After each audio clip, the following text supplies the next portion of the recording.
네, 안녕하세요. 장애인 일자리 사업 안내 노무편을 맡은 홍익노무법인 김정은 노무사라고 합니다. 자, 시작하기에 앞서서 저희 오늘 살펴볼 내용을 좀 한번 살펴보도록 할게요. 첫 번째로 이제 휴일과 휴무일, 두 번째로 휴업과 휴업수당, 세 번째로는 저희 이제 근태 처리에 관한 내용을 좀 살펴볼 거고요. 마지막으로는 퇴직 처리와 관련된 내용을 살펴보도록 하겠습니다. 이제 보시다 보면 대부분이 저희 이제 일자리 사업 안내 운영을 하시는 데 있어서 복무와 관련된 부분이라고 생각을 해주시면 될 것 같아요. 그래서 각각의 파트에 대한 개념을 제가 먼저 좀 설명을 드리고 각 파트별로 주로 좀 질문이 많이 나오는 사항들에 대해서 제가 좀 풀어보도록 하도록 하겠습니다. 자, 첫 번째 파트 한번 살펴보도록 할게요. 휴일과 휴무일이죠. 먼저 보시면 휴일이라는 개념은요, 근로계약상 근로의무가 없는 날이라고 생각을 해주시면 될 것 같아요. 그렇기 때문에 유급 휴일이라고 하면요, 결국 유급으로 근로제공 의무가 면제되는 날이라고 이제 기억을 해주시면 되겠습니다. 자, 이제 휴일은요, 크게 두 가지로 나누어 볼 수 있습니다. 법정 휴일이랑요, 약정 휴일, 이제 이 두 가지로 나누어 볼 수 있을 텐데요. 먼저 법정 휴일부터 한번 좀 찬찬히 살펴보도록 하겠습니다. 자, 우리 법정 휴일을 보면 어떤 게 있죠, 여러분? 자, 첫 번째, 가장 먼저 기억나시는 거, 우리 메이데이라고 생각을 하시는 5월 1일 근로자의 날이 있는 거를 기억하실 수가 있을 것 같아요. 자, 근로자의 날 다음으로 우리가 또 좀 많이 들어본 휴일이 있으세요. 뭐가 있죠? 네, 주휴일이 있습니다. 우리 일주일 열심히 월화수목금 출근을 하시면은 하루 임금을 받으면서 쉬실 수 있는 주휴일이 있는 거를 기억을 아마 하실 거예요. 자, 원래는요, 저희가 법정휴일이라고 하면요, 근로자의 날, 주휴일 이 두 가지밖에 없었어요. 근데 최근에 근로기준법이 개정이 됩니다. 그래서 우리 이제 법정휴일 어떤 게 있죠? 제가 이렇게 물어보면 많은 분들이 뭐 설, 추석 이렇게 말씀을 하시는 분들이 많이 있는데요. 사실 원래는 법정휴일이 아니었어요. 원래는 이제 설, 추석, 명절 같은 경우에는요, 저희가 근로기준법상 법정휴일은 아니지만 보통 이제 많은 기관이나 사업장에서 취업규칙이라든지 규정에서 이제 약정 휴일로 두고 있다 보니까 저희가 이제 쉬시니까 많이 착각을 하셨던 것 같아요. 근데 사실 원래는 약정 휴일이었다면 이번에 이제 근로기준법 개정을 통해서 법정휴일의 범주로 포함이 되게 됩니다. 그래서 이제는요, 법정휴일이라고 하면 크게 세 가지로 구분을 해보실 수가 있어요. 근로자의 날, 주휴일, 법정공휴일이 있습니다. 자, 이제 좀 실무적으로 조금 더 여러분들이 기억을 해야 되는 걸 하나씩 좀 살펴볼게요. 자, 근로자의 날이라고 하면요, 일단은 당연히 제가 말씀드린 대로 휴일이잖아요. 근로계약상 근로의무가 없는 날이기 때문에 당연히 휴무하시는 게 원칙입니다. 자, 근데 이러면 이제 질문이 나오죠. 우리 이 근로자의 날인데도 불구하고 출근해야 되는 일이 생길 수가 있어요. 자, 이런 날 어떻게 해야 되나요, 노무사님? 많이 물어보실 수 있을 것 같아요. 원칙은 쉬셔야 돼요. 근데 보통 우리가 주휴일 같이 일요일 같은 날은요, 쉬시게 되면은 이제 여러분들이 뭐 수당을 받거나 하시지만 가끔 이제 뭐 백화점이라든지 이런 사업장 같은 경우에는 일요일도 출근을 하셔야 되잖아요. 그렇다 보니까 보통은 사전에 근로자한테 이제 안내를 해서 일요일 날 나오는 대신에 뭐 그 다음 주 수요일 날 쉬어라, 이렇게 1대1 대체하는 개념을 우리가 보통 법상 휴일 대체라고 합니다. 그래서 이렇게 휴일 대체를 하게 되는데요. 원래 이제 법상 유효하게 휴일 대체가 일어나면요, 휴일에 이제 휴일이 더 이상 휴일이 아니고 검정색 날이 되는 거예요. 그래서 따로 수당이 발생하지가 않습니다. 근데 문제는요, 여러분이 기억하셔야 되는 게 근로자의 날은요, 근로자의 날 제정에 관한 법률이라는 특별한 법으로 정하고 있는 휴일이다 보니까 휴일 대체 자체가 불가능하다는 점 기억을 하실 필요가 있습니다. 자, 그 말인 즉 근로자의 날에 출근을 하면 무조건 수당을 지급을 하셔야 한다. 이 부분을 기억을 해두실 필요가 있겠습니다. 자, 두 번째는요, 아까 말씀드렸던 주휴일을 한번 보실게요. 주휴일의 기본적인 개념은요, 일주일 열심히 다 너가 출근을 했으니 하루는 급여를 줄 테니까 쉬어, 이 개념이라고 생각을 하시면 될 것 같아요. 그렇기 때문에 원칙은 해당 주의 소정근로일을 모두 만근을 해야지 하루 유급 처리하면서 부여하는 날을 주휴일이라고 생각을 하시면 되겠습니다. 자, 근데요, 우리가 많은 분들이 주휴일 하면 일요일이다, 이렇게 생각을 하시는 경우가 많이 있어요. 근데 사실 법에서 주휴일의 요일을 정하고 있지는 않습니다. 그래서 사실 이건 당사자 간의 합의를 통해서 정하거나 혹은 우리 규정이라든지 취업규칙을 통해서 기관의 정책에 따라서 정해지는 부분인데요. 그렇기 때문에 각 사업 특성상 우리는 주휴일을 일요일로 할 수 없다 하시는 분들 같은 경우에는 사전에 우리 실무적으로 참여 조건 합의서가 있으시죠? 이 합의서에 다른 날짜로 지정을 하셔서 주휴일을 변경을 하는 것도 가능하다는 점 기억을 하실 필요가 있겠습니다. 그리고 제가 아까 말씀드렸듯이 이제 세 번째로 들어온 게 법정 공휴일이에요. 법정 공휴일 같은 경우는요, 이제 법이 개정되면서 시행이 되다 보니까 모든 사업장에 한 번에 다 적용을 하는 것은 아니고요. 여기 나와 있는 것처럼 우리 300인 이상, 300인 미만, 그리고 5인에서 30인 미만 단계별로 시행을 하고 있다는 점도 기억을 해주실 필요가 있겠습니다.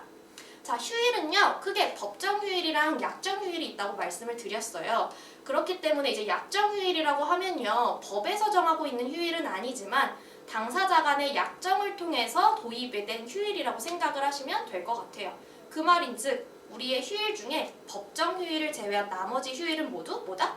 약정 휴일이다. 이렇게 생각을 해주시면 될 것 같습니다. 그렇기 때문에 보통 이제 단체 협약 혹은 취업 규칙 이런 규정에 의해서 정해진 휴일을 약정 휴일이라고 생각을 해주시면 될 것 같고요. 이제 시행일이 아직 도래하지 않은 사업장 같은 경우에는 여전히 이제 관공서 공휴일에 관한 규정상의 휴일도 약정 휴일에 포함이 되어 있겠죠. 그 외에 이제 기타 지방자치단체장이 정한 휴일, 이러한 등등등 휴일들이 약정 휴일의 개념으로 보실 수가 있겠습니다. 자, 휴일 다음으로 또 우리가 많이 들어보는 용어 중에 뭐가 있죠? 휴무일이라는 용어가 있습니다. 자, 휴무일은 그럼 뭘까요? 휴일이랑 뭐가 다를까요? 이 부분이 궁금하실 수가 있겠죠. 이렇게 보시면은 무급 휴무일이라고 하시면 우리 아까 앞에서 본 유급 휴일이랑 좀 반대되는 개념이다. 이렇게 생각을 하시면 이해하시기가 쉬울 것 같아요. 자, 무급 휴무일은요, 첫 번째로 근로제공 의무가 없는 날이죠. 우리가 근로를 할 필요가 없는 날이에요. 그렇지만 아까 주휴일은 근로제공 의무가 면제되면서 우리가 유급으로 처리를 해준다고 말씀을 드렸잖아요. 무급휴일은 근로의 의무도 없지만 임금도 지급되지 않는 날이라고 생각을 하시면 되겠습니다. 우리가 통상 주휴일을 일요일이라고 생각을 하다 보니까 무급휴무일은 당연히 토요일이다 이렇게 생각을 하시는 경우들이 많이 있어요. 그래서 일반적으로 아무래도 많은 사업장에서 토요일로 지정을 하고 있는 게 사실이기는 한데요. 마찬가지로 주휴일처럼 요일을 바꾸는 것도 가능하다. 그래서 이 경우에는 대신에 참여조건 합의서에 그 지정 요일을 꼭 반드시 기입을 해주시는 게 실무적으로 좀 챙겨야 할 부분이라고 생각을 하시면 될 것 같습니다. 자, 휴일, 휴무일 제가 설명을 드렸어요. 근데 이제 이 얘기를 듣다 보면은 많은 분들이 이제 많은 질문을 하기 시작합니다. 자, 첫 번째로 우리 이제 임시 공휴일 혹은 대체 공휴일 이런 날들도 이제 회사에서 유급으로 처리를 해줘야 되나요? 이제 많이 물어보실 수가 있을 것 같아요. 제가 아까 앞에서 잠깐 설명드렸어요. 우리 법정휴일이 예전에는 근로자의 날이랑 주휴일만 있었다면 이제 법 개정을 통해서 그 법정 공휴일이죠. 다른 말로 하면 관공서 공휴일 규정상의 그런 휴일이라고 생각을 하시면 될 것 같아요. 자, 그러면 그 법정 공휴일엔 도대체 뭐가 들어갈까? 한번 살펴보실 필요가 있겠죠. 그래서 한번 좀 보도록 할게요. 우리 관공서 공휴일에 관한 규정을 타고 들어가면요. 2조에서 이렇게 공휴일을 정하고 있습니다. 자, 여기서 일요일은 제외되는 걸로 일단 생각을 해주셔야 돼요. 근로기준법에서 들어오면서 일요일 제외라고 되어 있습니다. 왜냐면 이제 일요일 같은 경우는 아까 앞에서 말씀드렸던 것처럼 주휴일이랑 중복이 되다 보니까 법에서 새로 반영을 하면서 일요일은 제외라고 표시가 되어 있습니다. 그래서 그 외의 거 한번 쭉 보실게요. 뭐 3.1절, 광복절, 1월 1일, 설, 뭐 추석 쭉쭉쭉쭉 내려가시면은 우리가 보통 달력에서 보는 빨간 날이라고 하시는 것들이 쭉 정리되어 있는 걸 보실 수가 있어요. 이제는 이 날들이 공무원들 뿐만 아니라 일반 다른 기관 그리고 사기업에서도 법정 휴일로 들어갔다 이렇게 생각을 하시면 될 것 같은데요. 맨 마지막 한번 보실게요. 11번에 뭐가 있죠? 기타 정부에서 수시 지정하는 날 명시되어 있는 걸 확인을 하실 수가 있습니다. 바로 이 부분이 우리가 일반적으로 말하는 임시 공휴일이죠. 그렇기 때문에 정부에서 지정하는 임시 공휴일도 사실 관공서 공휴일에 관한 규정상의 휴일에 해당하기 때문에 우리가 유급 처리를 해주셔야 된다는 사실을 잊지 않으셨으면 좋겠습니다. 자, 또 이제 가장 많이 물어보는 질문이에요. 근로자의 날에 근로시켜도 돼요? 이렇게 많이 물어보시는 것 같아요. 제가 이제 이 부분은 사실 앞부분에서 간단하게 설명을 드리기는 했는데요. 한 번 더 좀 살펴보도록 할게요. 보시면요, 우리가 일반적으로 여기 나와 있는 것처럼 그 휴일 대체 같은 경우에는 사전에 근로자의 동의를 통해서 휴일 대체를 하는 게 가능하다. 이렇게 기본적으로 법원이라든지 노동부에서 보고 있는 것을 확인을 하실 수가 있습니다. 다만 그럼에도 불구하고 여러분들이 꼭 기억을 하셔야 하는 게 어떤 부분이죠? 자, 근로자의 날은요, 제가 아까 말씀드린 것처럼 다른 법률에서 이 근로자의 날은 휴일로 한다라고 정하고 있기 때문에 대체 자체가 불가능합니다. 그렇기 때문에 근로자의 날에 우리 근로자분이 출근을 하셔서 근로를 제공을 하시면요, 이 부분은 무조건 대체가 되지 않기 때문에 휴일 근로 수당을 지급을 하셔야 합니다. 당연히 휴일에 근로를 시키시는 거는 근로자의 동의가 필요하시다라는 거는 당연히 기억을 하셔야 될 것 같고요. 또 참고로 또 하나 말씀을 드리면 우리 휴일 근로 수당은 법에서 정하고 있습니다. 그 기준을. 그래서 휴일에 근로를 한 시간이 8시간 이내에 해당한다. 그러면 그 시간에 대해서는 50%를 가산을 해야 한다라고 정하고 있고요. 8시간을 초과한 시간 있죠? 그 시간에 대해서는 100%를 가산해서 지급해야 한다라고 정하고 있습니다. 자, 그 말인 즉슨 쉽게 말하면 제가 이제 근로자의 날 출근을 했어요. 그래서 10시간을 근무를 합니다. 그러면 그 8시간까지는 얼마를 지급을 해야 되죠? 8시간 임금에 대한 100%를 지급을 하시고 그거에 대한 가산임금 50%를 더해서 총 150%를 지급을 하셔야 돼요. 근데 제가 그날 10시간을 했잖아요. 제가 방금 말씀드린 것처럼 10시간 중에 8시간을 초과한 부분에 대해서는 100%를 가산해줘야 된다고 말씀을 드렸어요. 그렇기 때문에 그 초과한 2시간에 대해서는 총 200%를 지급을 해야 된다. 그래서 가산율이 각각 다르다라는 걸 기억을 해주시고요. 그렇기 때문에 가급적 8시간 이내에서 근로를 시키는 게 필요하실 것 같습니다. 자, 다음으로 넘어가서요. 이번에는 우리 휴업이랑 휴업수당에 대한 개념을 좀 살펴보도록 하겠습니다. 이제 휴업은요, 예전에는 사실 많이 질문이 들어오는 부분이 아니었어요. 근데 최근에 이제 코로나19라든지 이런 상황들이 겹치다 보니까 많은 사업장에서 이제 휴업을 하는 경우가 발생을 하고요. 혹은 뭐 업무량이 줄거나 혹은 많은 근로자들이 출근을 하는 게 위험하다 보니까 일부 돌아가면서 휴업을 실시하면서 휴업을 하는 조건은 어떻게 되고 어떻게 운영을 해야 되냐, 이 부분이 조금 많이 이슈가 되고 있는 것 같습니다. 그래서 먼저 근로기준법에서 나오는 휴업이라는 개념을 좀 먼저 살펴보도록 할게요. 자, 휴업이라고 하면요, 근로자한테 노무 제공의 능력이랑 의사가 있음에도 불구하고 사용자 측의 사정으로 그 이행이 거부된 경우를 의미한다. 이렇게 정하고 있습니다. 자, 그 말은 뭐죠? 이 말을 쉽게 풀어서 얘기를 하면 근로자 입장에서는 나는 오늘 출근을 해서 근로를 제공할 수 있어요. 그런데 회사에서 우리 오늘 출근 안 해도 돼 하면서 거부를 하는 경우를 의미한다라고 생각을 하시면 될 것 같아요. 자, 이렇게 생각을 하면 어떤 생각이 들죠, 여러분? 근로자 입장에서는 나는 출근을 해서 근로를 제공할 수가 있는데 회사에서 나오지 말라고 합니다. 자, 그럼 그날의 임금은 어떻게 해야 될까요? 회사 입장에서는 근로를 제공받지 않았기 때문에 임금을 지급할 의미는 없을 거라고 생각을 할 거고, 반대로 근로자 입장에서는 나는 오늘 출근을 해서 근로를 제공할 수 있는데 임금을 전혀 못 받는 건가? 라고 생각하면 좀 불리하다, 조금 불이익하다, 이런 생각을 하실 수가 있을 것 같아요. 자, 그런 경우를 대비해서 우리 근로기준법에서는 휴업수당이라는 제도를 만들어 놓았습니다. 자, 그럼 휴업수당이 뭐냐? 보시면 휴업수당이란 사용자의 귀책 사유로 휴업을 하는 경우에 그 휴업 기간 동안 근로자에게 평균 임금의 100분의 70 이상의 수당을 지급하여야 한다라고 명시하고 있는 것을 확인을 할 수 있는데요. 그렇지만 만약에 그 개별 근로자의 평균 임금의 100분의 70에 해당하는 금액이 통상임금을 초과하는 경우에는 그 통상임금을 휴업수당으로 지급할 수 있다라고 명시하고 있는 것을 확인을 할 수가 있습니다. 자, 결국은요, 정리하자면 사용자의 귀책 사유로 휴업을 하게 되면요, 그 경우에 우리 사용자분들은 근로자에게 그 근로자의 평균 임금의 100분의 70에 해당하는 금액을 지급을 할 의무가 있다라는 겁니다. 자, 그러면 여기서 그럼 사용자의 귀책 사유는 뭔가요? 이 부분이 또 쟁점이 될 수가 있을 것 같아요. 최근에 이제 아무래도 코로나 때문에 많은 사업장이 정부로부터 뭐 이제 확진자가 나와서 폐쇄 명령을 받는 경우도 있었고요. 혹은 폐쇄 명령을 받지는 않았지만 우리 사업장에 이제 업무량이 좀 줄거나 혹은 많은 근로자들이 밀집해서 근로를 하면은 위험할 것 같으니 부분적으로 몇 명만 출근을 시키고 나머지는 휴업을 하고 이렇게 로테이션으로 돌아가는 그러한 사업장들도 제가 많이 본 것 같아요. 자, 이 경우에는 우리가 휴업수당을 지급을 하셔야 할까요? 근로자는 휴업수당을 지급받을 수 있을까요? 자, 일단 기본적으로는요, 노동부에서 코로나19 때문에 우리 건물에 확진자가 나왔어요. 그래서 확진자가 나와서 정부로부터 우리 건물 폐쇄 조치를 당했습니다. 이 경우는 기본적으로 사용자의 귀책 사유는 아니다라고 보고 있습니다. 그렇기 때문에 회사 입장에서는 휴업수당을 반드시 지급해야 될 법적인 의무는 없다라는 것이 노동부의 입장인데요. 다만 그럼에도 불구하고 이제 근로자의 생활에 좀 불이익이 가면 안 되니까 노동부에서 권고하고 있는 것은 가급적 사내의 공가 제도라든지 다른 유급휴가로서 조금 처리할 수 있는 것들이 있으면 최대한 배려를 해서 그러한 조치들을 취해라 라는 입장으로 조금 확인을 해볼 수가 있습니다.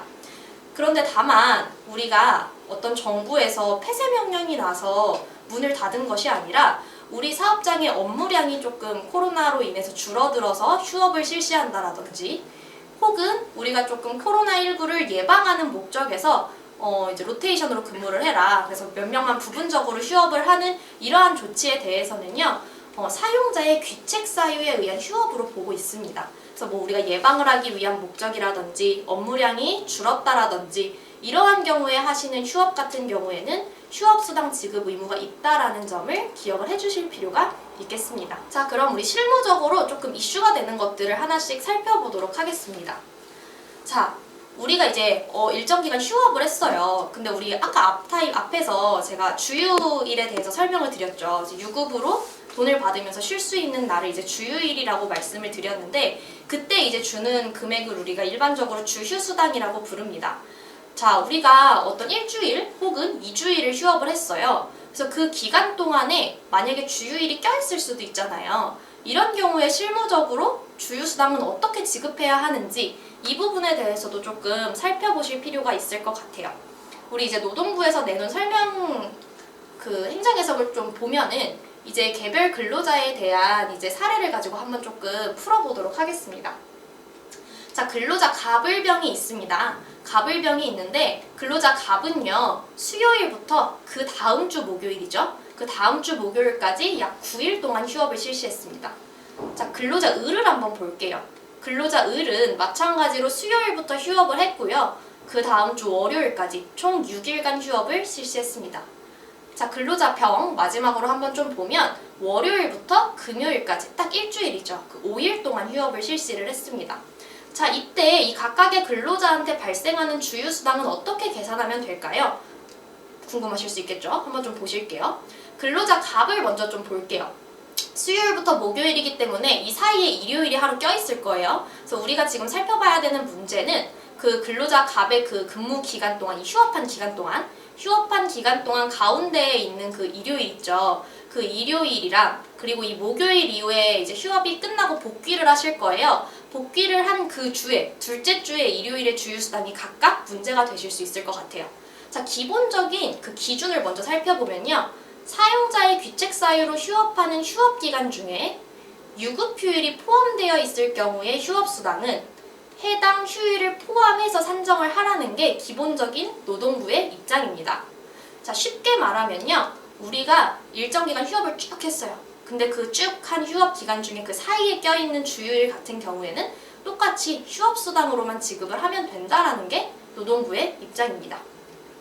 그렇기 때문에 보시면은 근로자 갑이랑 을의 경우 휴업 기간 중에 있는 그 토요일이랑 일요일은 그 원래 나가던 주휴수당이 다 지급이 되는 게 아니라요. 우리 평균 임금의 100분의 70%인 그 휴업 수당이 지급이 된다라고 생각을 하시면 될 것 같아요.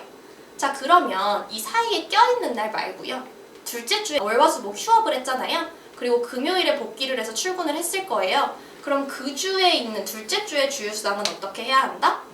휴업을 이미 종료를 한 상태잖아요. 껴있는 게 아니에요. 휴업을 이미 종료를 한 상태이기 때문에 그 경우에 일요일은 주휴수당을 원래대로 지급을 해주셔야 한다라는 겁니다. 자, 그렇기 때문에 갑이랑 을은 사실 같은 케이스죠. 사이에 한 번 주휴일이 껴있고 둘째 주에는 종료 후에 우리 그 주휴일이 있기 때문에 갑이랑 을에 대해서는 사이에 있는 거는 휴업수당을, 둘째 주에 복귀 후에 지급을 하는 주휴일에 대해서는 원칙대로 주휴수당을 다 지급을 해주셔야 합니다. 자, 세 번째로 근데 병에 대한 케이스를 한번 살펴볼게요. 병은요 12일부터 16일까지 월화수목금 휴업을 했어요. 자, 일주일을 통으로 휴업을 하셨네요. 그죠? 이런 경우에 대해서는요, 일주간의 소정근로일 전부를 휴업했기 때문에 그 사이에 껴있는 거는 아니지만 마찬가지로 휴업수당만 지급하면 된다라는 것이 노동부의 입장입니다. 자, 한번 정리해 볼게요. 결국은요, 휴업일이랑 우리 주휴일이 겹쳤다. 그러니까 우리 휴업하는 기간 동안에 주휴일이 사이에 들어있었다. 이 경우에는 휴업수당을 지급을 하시면 됩니다. 그런데 이 휴업일이랑 주휴일이 겹치지가 않았고요. 주중에만 예를 들어서 월요일부터 수요일까지 휴업을 하고 목요일, 금요일 출근을 하셨어요. 이런 경우에는 주휴수당 전체를 다 지급을 해주셔야 합니다. 자, 근데요, 일주일을요, 소정근로일 전체를 다 휴업을 했어요. 월, 화, 수, 목, 금 다 다 휴업을 하신 거예요. 이런 경우에는 주휴수당이 아니라 휴업수당을 지급해도 된다. 그래서 이 각각의 기준을 두시고서 우리가 케이스별로 판단을 해서 지급을 해주시면 될 것 같습니다. 자, 또 하나 많이 물어보시는 질문이 있습니다. 우리가 아무래도 휴업을 하시게 되면 그 휴업 기간 동안에는 평균 임금의 100분의 70인 휴업수당을 지급을 하시잖아요. 그렇다 보니까 만약에 이 휴업 기간 중에 공휴일이 포함이 돼 있으면 그때에도 똑같이 평균 임금의 100분의 70만 줘야 되나요? 아니면 유급휴일이니까 휴일에 대한 급여 100%를 다 지급을 해야 하나요? 이 부분에 대해서 또 궁금하실 수가 있을 것 같아요. 자, 이거는 사실 제가 방금 앞에서 설명드린 내용을 잘 기억을 떠올려 보면 되게 쉽게 해결되는 문제예요. 아까 앞에서는 제가 주휴일이라고 해서 설명을 드리기는 했어요. 근데 우리 맨 앞에서 휴일 볼 때 법정휴일에 법정 공휴일도 이제 들어간다고 말씀을 드렸고 주휴일도 들어간다고 말씀을 드렸어요. 그렇기 때문에 휴일은 같은 개념으로 생각을 하셔야 합니다. 그래서 보시면요, 평균 임금의 100분의 70 이상의 수당을 지급하는 그 휴업 기간에 대해서는요, 휴업 기간 중간에 뭐 주휴일뿐만이 아니라 이러한 유급휴일들이 포함이 돼 있거나 혹은 일주간의 소정근로일 전부를 휴업을 해서 유급휴일이 발생되지 않는 경우에도 결국 휴업수당 산정을 할 때에는 휴업 기간에 포함을 해서 산정을 하는 게 타당하다. 이렇게 해석하고 있는 걸 확인할 수가 있습니다. 그러니까 결국은요, 쉽게 말하면 앞에 주휴일이랑 똑같은 기준으로 그냥 생각을 해주시면 돼요. 휴업 기간 중에 월요일부터 뭐 그 다음 주 수요일까지 휴업 기간이었어요. 근데 첫째 주 수요일이 예를 들어서 이제 휴일이 포함되어 있었던 거예요. 설 명절이 포함되어 있다고 한번 생각을 해볼게요. 그럼 마찬가지로 휴업 기간 중간에 공휴일이 포함되어 있기 때문에 100%가 아닌 휴업수당, 평균 임금의 100분의 70%만 지급을 하셔도 법상 문제가 없다라는 것을 기억을 해두시면 좋겠습니다. 자, 또 하나 많이 물어보시는 것 중에 하나입니다. 이제 코로나로 인해서 저희 사업장 근로시간 단축을 하신 거예요. 자, 이때 급여를 어떻게 줘야 되나요? 물어보시는 분들이 많이 있으십니다. 자, 이거는 일단 케이스를 조금 나눠서 생각해 보실 필요가 있어요. 근로시간 단축을 하는 경우에 일단 우리가 여태까지 계속 봐왔던 개념인 휴업의 개념으로 회사가 일방적으로 내일부터는 뭐 7시간만 근무하세요. 이렇게 명령을 하는 경우가 있을 수 있고요. 당사자랑 협의를 통해서 우리 앞으로 당분간 뭐 한 3개월 동안은 근로시간을 이렇게 변경하는 게 좋겠다. 그리고 근로자도 그거에 대해서 동의를 하셔서 아예 근로계약서를 새로 작성하는 경우가 있으실 것 같아요. 자, 이 두 개의 케이스를 구분해서 살펴보셔야 되는데요. 첫 번째로 사용자의 귀책 사유로 인한 부분 휴업으로 보는 경우는 어떤 경우일까요? 이제 근로계약서를 완전히 새로 써가지고 새로 계약을 하는 케이스가 아니라 근로자는 사실 원치 않지만 사용자가 일방적으로 휴업 명령을 한 케이스라고 생각을 하시면 될 것 같아요. 이런 경우는 사실상 사용자의 귀책 사유로 인한 부분 휴업의 형태에 해당하기 때문에 앞서 우리 계속 살펴봤던 것처럼 기본적으로 그 단축된 시간에 대해서는요, 휴업수당을 지급을 하셔야 됩니다.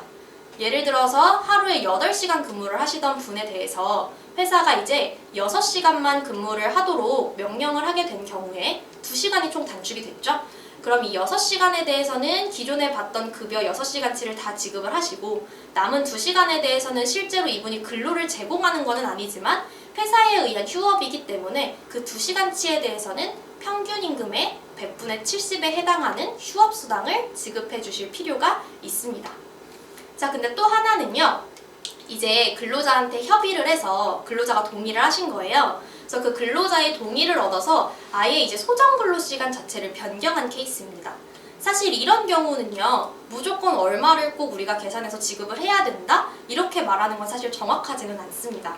새로 근로계약을 다시금 당사자 합의를 통해 체결을 하시는 거기 때문에 임금 또한 새로 정하실 수 있는 걸로 생각을 해주시면 될 것 같아요. 근데 다만 기존에 받던 우리 근로자의 임금이 있는데 우리가 완전히 이제 저하를 시키거나 하는 거는 굉장히 불이익하게 근로자 입장에서 느껴질 수 있어서 기본적으로는 이제 그 근로자의 근로 조건이 완전히 저하되는 것을 좀 방지하기 위해서 그 통상시급을 환산을 해서 우리 단축된 시간에 그래서 비례해서 지급을 하는 것이 조금 합리적일 것 같습니다. 자, 예를 들어서 한번 볼게요. 하루에 원래 8시간을 근무하는, 그러니까 일주로 하시면은 40시간이 되시겠죠. 그 40시간 동안 기존에 만약에 300만 원을 받았던 근로자라고 한번 생각을 해보겠습니다. 자, 우리 통상시급 어떻게 계산하죠?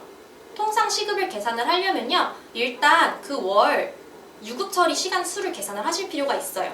한 달에 이 300만 원이 몇 시간치에 대한 임금인지를 우리가 계산을 해야지 통상시급을 환산을 하실 수가 있잖아요. 그래서 보시면은 일주일에 일단 유급처리되는 시간을 환산을 해봐야겠죠. 일주일에 우리가 유급처리해주는 시간이 몇 시간이죠? 우리가 근로를 제공하는 1일 8시간씩 주 5일이니까 총 40시간이 나올 거고요. 40시간 근무를 하면 우리 또 하루 돈을 받으면서 쉬시는 날이 있다고 제가 아까 말씀을 드렸어요. 8시간을 또 추가로 받게 되죠. 주휴수당. 그래서 48시간이 우리가 일주에 일반적인 통상 근로자들의 유급처리 시간이라고 생각을 하시면 될 거예요. 자, 이 48시간을요, 한 달로 환산을 해야 되잖아요. 우리가 한 달로 환산을 할 때 보통 사용하는 숫자는 4.345주를 많이 씁니다. 이 4.345주는 월 평균 주수예요. 이거 어떻게 계산하죠? 우리 많은 인사 담당자 분들께서는 다 알고 계실 거예요. 그 1년에 여길 수인 365를요, 일주 7일로 나누고 그걸 다시 12개월로 나누면은 평균 4.345주가 나오고 있습니다. 그래서 이제 48 곱하기 4.345를 하면요, 대략 반올림을 해서 우리가 209시간이라는 숫자가 만들어지게 됩니다. 그러면 우리 월에 300만 원 받으시는 분이 한 달에 유급 처리되는 시간 수는 총 몇 시간? 209시간입니다. 그래서 이걸 나눠보면요, 대략 이제 금액이 나옵니다. 그래서 반올림을 하면 시급이 14,360원, 통상 시급이 14,360원이 나오게 됩니다.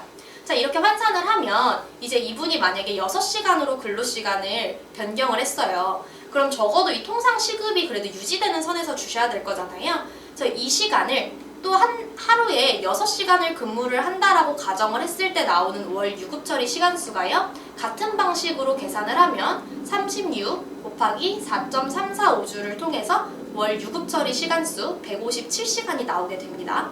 그래서 통상시급 곱하기 한 달에 유급처리 시간수 157시간을 곱하게 되면 총 225만 4,250원이 대략적으로 환산이 되게 됩니다. 그래서 이러한 방식을 통해서 조금 단축된 시간에 대해서 비례해서 지급을 하시는 게 필요하실 것 같습니다.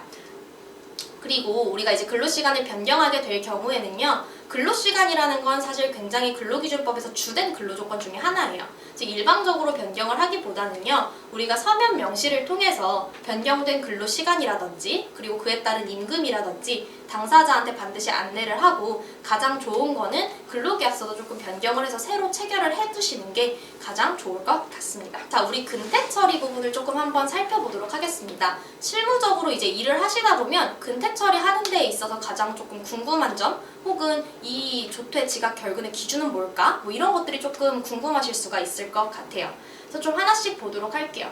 기본적으로 당연히 조퇴, 지각, 결근, 이 말의 뜻은 우리 많은 담당자분들께서 알고 계실 거예요.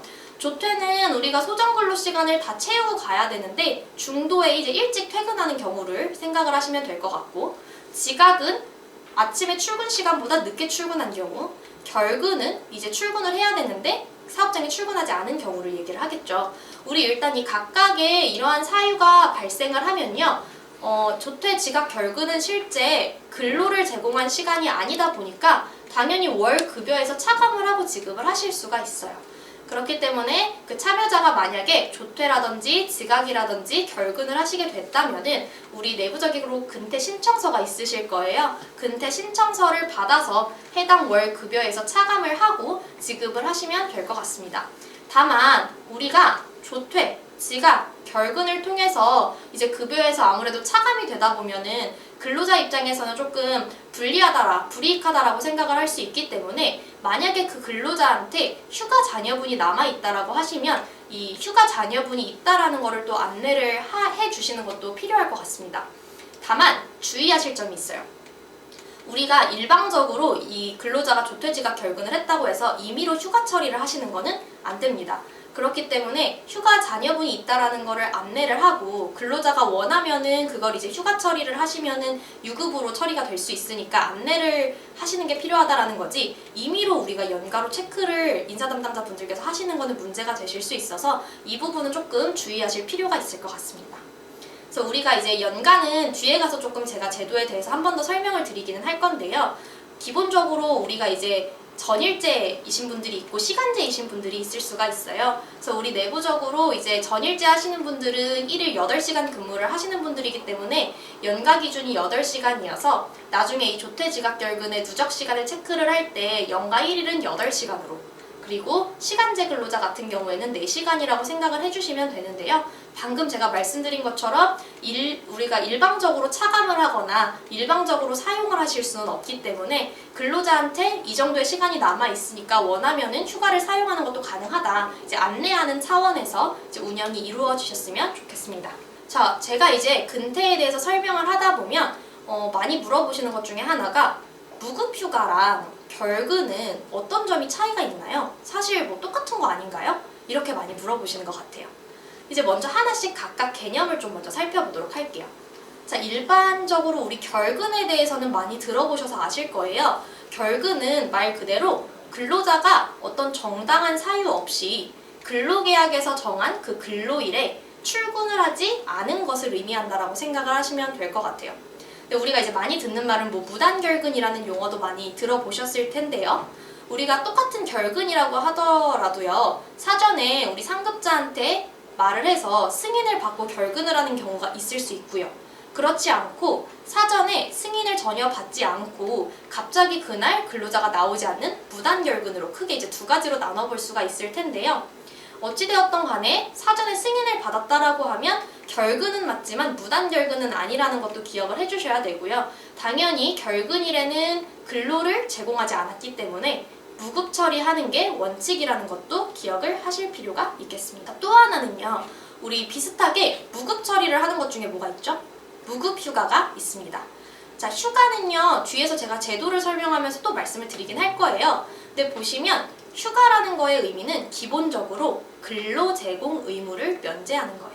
그러니까 내가 오늘 근로를 제공해야 되는데 휴가를 쓰게 되면 정당하게 근로 제공 의무가 면제되는 날이라고 생각을 하시면 될 것 같아요. 다만 휴가 앞에 지금 뭐가 붙었죠? 무급이라는 용어가 붙었어요. 그 말은 결국 급여 지급 면에서 무급으로 처리를 하겠다라는 얘기예요. 그렇지만 무급 처리를 하는 거는 사실 결근이랑 동일한데요. 가장 큰 차이점은 뭐죠? 휴가는 정당하게 근로제공 의무를 면제받은 거고요. 결근은 정당한 사유 없이 그냥 출근을 하지 않은 거예요. 그렇기 때문에 우리 아까 앞서 살펴봤던 주휴수당 발생에도 영향을 미치고요. 연차휴가 부여할 때 우리가 출근율을 산정을 하셔야 되는데 그 출근율 산정을 할 때도 미치는 영향이 다릅니다. 당연히 어떠겠어요? 결근 같은 경우에는 정당한 사유 없이 승인을 받지 않았기 때문에 주휴수당이 당연히 발생하지 않는 반면에 무급휴가는 정당하게 근로제공 의무를 면제받은 거기 때문에 주휴수당은 발생을 하게 됩니다. 또한 연차휴가 이제 출근율 산정을 할 때예요. 결근은 당연히 출근을 하지 않은 거기 때문에 결근 처리를 하시게 될 거고, 무급휴가는 휴가를 사용한 거기 때문에 출근을 하신 걸로 보셔서 연차휴가를 발생시켜 주시면 될 것 같습니다. 네, 제가 이제 아까 앞에서 말씀드렸던 것처럼 휴가 제도를 조금 설명을 드리려고 하는데요. 먼저 휴가 제도 중에 첫 번째로 가장 많이 알고 계신 게 연가죠. 그래서 연가의 이제 기준, 발생 기준이라든지 부여 방법에 대해서 좀 한번 살펴보도록 하겠습니다.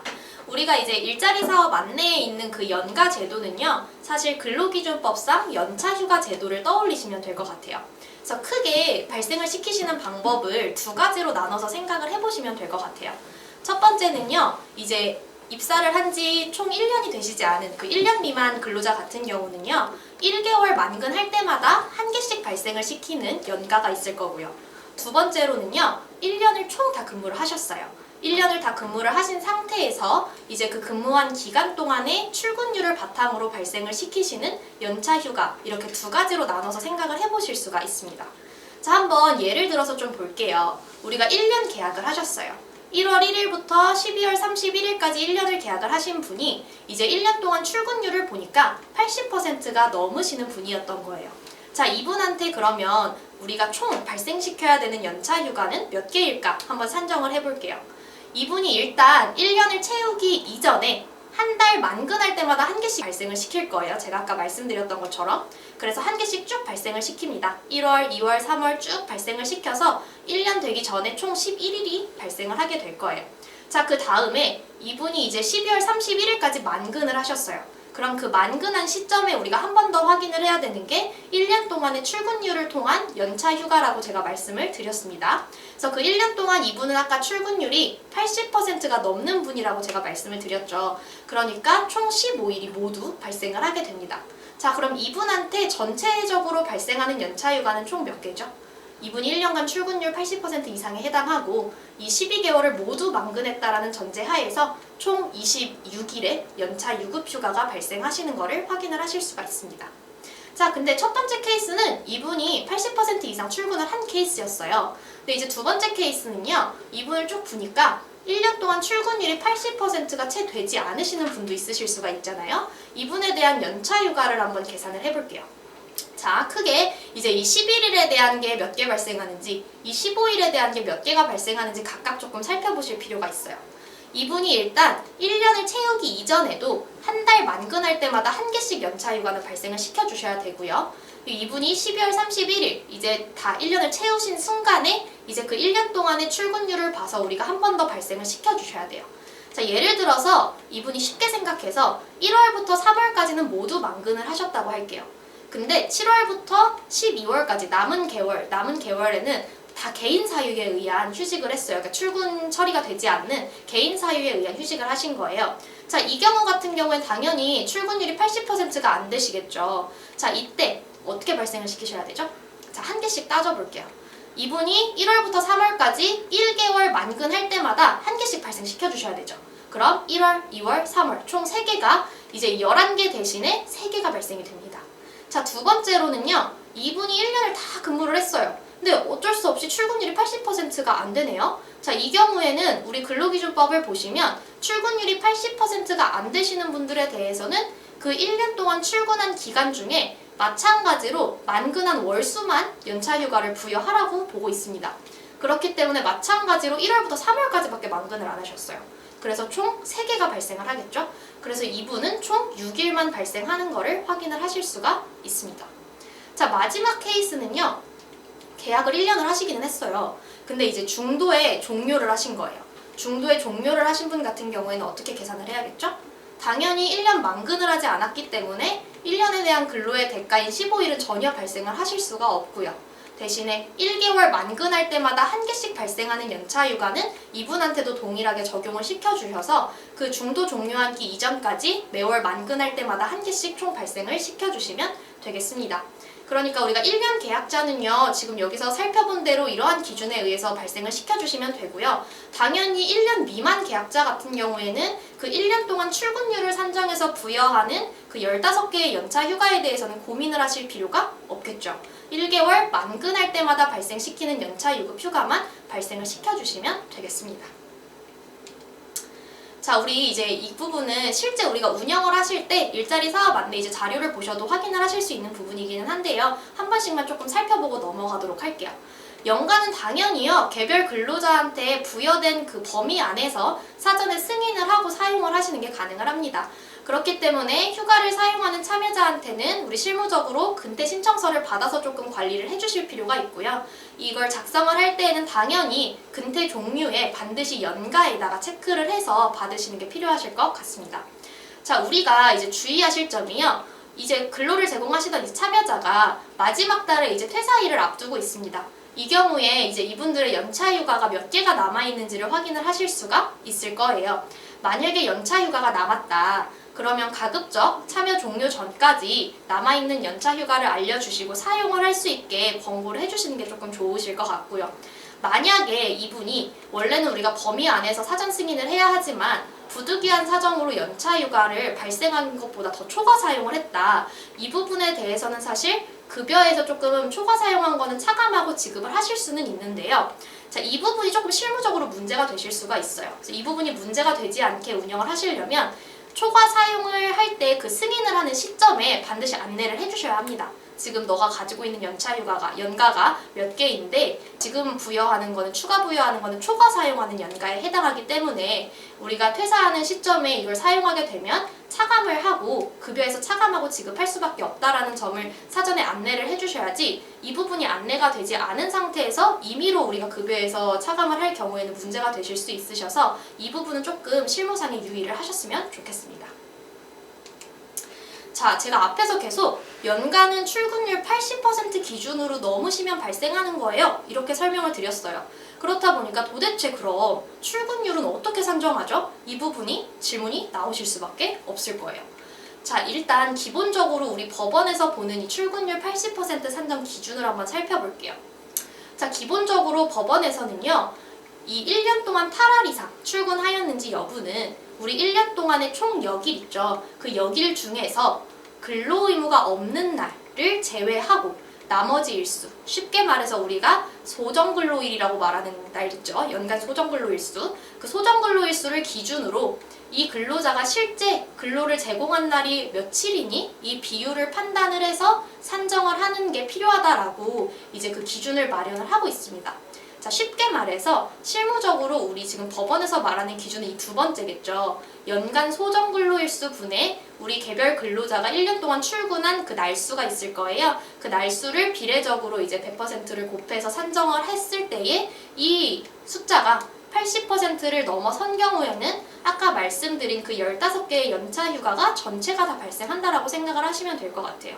근데 우리 실무적으로는요, 소정근로일수로 계산을 하시는 게 가장 정확하고요. 그렇지 않더라도 여기를 가지고 계산을 하는 것도 가능은 하십니다. 노동부에서 이 경우도 가능은 하다고 보고 있어서 365를 대신에 분모에 365를 쓰기 때문에 분자에는 연간 출근한 소정근로일만을 기준으로 하는 게 아니라 실제 출근한 기간 있죠. 일요일이라든지 토요일이라든지 뭐 휴일, 휴무일을 다 포함한 그 기간을 기준으로 산정을 하시는 것도 가능한 거를 확인을 하실 수가 있습니다. 이제 기본적으로 이제 헷갈리시면 안 되는 게 이 두 개를 섞어서 쓰시면 안 돼요. 가끔 실무하시는 분들께서 분모는 연간 소정근로일수를 쓰고 분자는 출근한 기간을 쓰니까 숫자가 맞지 않는 경우가 많이 있어요. 그래서 하나의 통일된 기준으로 사용을 하시는 게 중요하고요. 숫자가 우리가 이제 소수점이 나온다 했을 때 반드시 반올림 처리를 하셔서 근로자한테 불이익하지 않게 계산을 해주시는 게 필요할 것 같습니다. 자, 그리고 우리 중도 퇴사자에 대한 연간은 제가 아까 앞에서 한번 설명을 드리긴 했어요. 우리 한번 사례로 한 번 더 살펴보고 넘어가도록 할 텐데요. 이분이 원래 이제 1월 1일부터 12월 31일까지 계약을 해서 1년 동안 근로를 제공하시기로 되어 있던 분이셨는데 이제 중도에 사유가 발생을 해서 퇴직을 하신 분인 거예요. 자, 중도에 만약에 7월 31일에 이분이 퇴사를 했다. 자, 이분한테 우리가 발생시켜야 되는 연차휴가는 총 몇 개일까요? 아까 말씀드렸던 것처럼 1년 동안 다 만근을 하지 않았기 때문에 1년을 다 근무를 하지 않았기 때문에 출근율을 산정하실 필요는 없겠죠. 이분은 이제 만근한 개월수만큼 한 달에 한 개씩만 발생을 시키면 될 텐데요. 자, 1월 달을 다 만근을 했을 때 1개, 2월 만근했을 때 2개, 쭉쭉쭉쭉 가서 7월까지 만근을 하시면 총 몇 개? 7개가 발생하는 거를 확인을 하실 수가 있습니다. 자, 연가 이제 다음으로 또 우리가 많이 사용을 하는 휴가제도 중에 하나가 공가라는 제도가 있으신 거를 아마 아실 거예요. 사실 공가는 법적인 휴가제도는 아니기 때문에 우리가 이러한 거에 반드시 공가를 쓸 수 있어요 라기보다는 우리 규정상에 이러한 사유들에 대해서 공가를 쓸 수 있게 규정을 하고 있어서 그렇게 우리 규정상에 있는 휴가제도구나 이렇게 생각을 해주시면 되겠습니다. 자, 대표적으로 지금 이건 제가 규정에 있는 거를 그대로 가지고 온 건데요. 공무와 관련해서 국가기관에 소환되는 경우 혹은 우리 이제 투표에 참여하는 경우 뭐 예를 들어서 건강검진을 하는 경우 이런 등등등의 사유에서는 공가를 사용을 하시는 게 가능하고요. 당연히 이 경우에 공가로 체크를 하셔서 승인을 받아 사용을 하시면 되는데 공가는 어찌됐든 간에 우리의 휴가제도이기 때문에 근로시간으로 인정을 해주고 있다는 것도 기억을 해두시면 좋을 것 같습니다. 자, 다음으로는요. 여성 참여자에 대한 보호휴가를 한번 살펴볼게요. 우리 이제 여성 참여자 같은 경우에는 근로기준법에서 특별히 좀 사용할 수 있는 휴가 제도를 몇 가지 더 가지고 있는 것을 확인을 할 수 있는데요. 바로 이제 이 부분들이죠. 생리휴가, 출산 전후 휴가, 유산 사산 휴가, 태아 검진 시간, 이러한 이제 모성보호 제도를 현재 법에서 보장해주고 계신 걸 아마 확인을 하실 수가 있을 거예요. 자, 첫 번째로 생리휴가를 한번 살펴볼게요. 이 경우는 여성 근로자가 청구를 하면 한 달에 하루 무급으로 부여를 하실 수 있는 휴가라고 생각을 하시면 됩니다. 자, 한 달에 한 개지만 무급이기 때문에 당연히 이걸 쓰지 않는다고 해서 나중에 우리가 보상을 해주는 개념은 아니고요. 매달 여성 근로자가 청구를 한 경우에만 우리가 부여할 수 있는 휴가 제도라고 생각을 하시면 될 것 같습니다. 당연히 막 소급도 안 되고요. 쌓아놓다가 적치를 시켜서 연가처럼 한 번에 사용을 하거나 이러한 것들은 불가능하기 때문에 이 부분도 조금 실무적으로 기억을 해두실 필요가 있을 것 같습니다. 자, 또 하나는요, 출산 전후 휴가죠. 우리 임신 중에 여성이 출산을 하기 전이랑 후를 통해서 사용을 하실 수 있는 휴가 제도인데요. 기본적으로는 90일이라고 생각을 하셔야 돼요. 90일인데 대신 주의하실 점이 이 휴가를 부여를 하실 때 휴가 기간의 배정은 출산을 한 뒤에 45일을 쓸 수 있게, 45일 이상을 쓸 수 있게 배정을 해주실 필요가 있습니다. 다만 이제 만약에 임신을 한 게 아이가 한 명이 아니라 우리 쌍둥이 등 다태아에 해당한다고 할 때에는 휴가 일수가 조금 더 늘어납니다. 120일이고요. 이 경우에는 출산 후의 기간이 총 60일 이상이 되도록 부여를 하실 필요가 있겠습니다. 자, 세 번째 휴가 제도 중에 하나가 이제 유산 사산 휴가죠. 임신 중에 여성이 이제 부득이한 사정이 생겨서 유산이나 사산을 한 경우에도 우리가 추가로 부여하실 수 있는 휴가 제도가 있습니다. 이제 이거는 기준을 법에서 정하고 있는데요. 임신 기간, 그 주수에 따라서 부여하는 날수가 다르다는 것을 조금 체크를 해두실 필요가 있겠습니다. 그래서 그 임신을 했던 기간이 11주 이내면은 유산 또는 사산한 날부터 5일까지 사용을 하실 수가 있고요. 12주부터 15주까지는 10일, 16주부터 21주까지는 30일, 나중에 임신기간이 만약에 28주 이상인 경우에 유산사산휴가를 사용하게 될 때에는 90일까지 사용을 할 수 있게 법에서 보장하고 있는 것을 확인을 하실 수가 있겠습니다. 자, 마지막은요, 휴가 제도는 아니고요. 태아 검진 시간이라는 게 하나 있어요. 태아 검진 시간은 말 그대로 이제 임신 중인 여성이 정기 건강진단을 받는데 그 필요한 시간을 청구를 하면 이 시간에 대해서는 우리 회사에서 허용을 해야 한다라고 법에서 정하고 있는 것을 보실 수 있는데요. 이 정기 건강진단에 대한 기준은 이제 법에서도 사실 정하고 있기는 해요. 그래서 그 시간에 해당하는 거에 대해서는 회사에서 유급 처리를 해주시고 할 필요가 있다라는 거를 기억해 두시면 좋을 것 같습니다. 자, 이제 앞에 모성보호 휴가를 쭉 설명을 드렸어요. 그러니까 이런 휴가 제도를 설명을 드렸는데 아무래도 이제 출산 전후 휴가 같은 경우에는 그 기간이 조금 길죠. 우리가 총 쓸 수 있는 게 90일 정도 돼요. 그렇다 보니까 이제 현업부서에서 많이 물어보시는 말들 중에 하나가 우리 여성 참여자가 출산 전후 휴가를 사용을 하셨어요. 근데 이분이 종료하고 복귀를 원하는데 반드시 우리가 이 복직을 허용을 해줘야 하나, 이 부분에 대해서 조금 물어보실 수가 있어요. 근데 이 부분은 굉장히 주의가 필요한 부분인데요. 근로기준법에서 우리 출산 전후 휴가와 같은 조항에서 이러한 규정을 두고 있습니다.